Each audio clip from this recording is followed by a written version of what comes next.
سلام دوستان عزیز، امید که صحت و سلامت باشین. بازم با یک ویدیو دیگر در خدمت شما قرار گرفتیم. چنل یوتیوب ما سابسکرایب کنین، تیک تاک و اینستاگرام هم لینکش در پایان ماندگی است، اونجا هم فالو داشته باشین مرا تا ویدیوهایی که میمانم از دست ندین.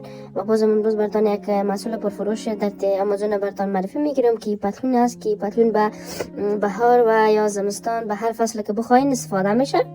خب ما بالای از جنس کلیک میکنیم و میریم داخل صفحه اصلی میشیم. قسمی که شما اینجا میبینین قیمتش از $29 29 اشاره چقدر دلار میشه. خب همون $30 بگیرین و این رنگ داره، هر رنگ که شما بخواین. شما قسمی که در تصویر میبینین رنگ های مختلف با شیپ های مختلف هست.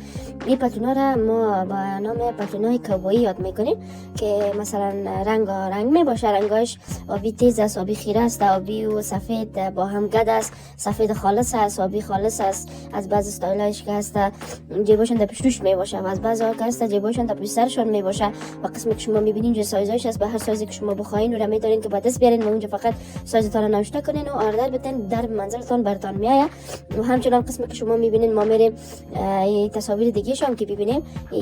اما تصاویر که شما میبینین از استایلا و چگونگی دوخت و همه چیزش براتون بیان کرده و اینجا تعداد ستاره هایش میبینیم که 5 ستاره تقریبا 67% برش داده. یعنی زیاد مردم از این جنس راضی بوده و از این جنس استفاده کرده.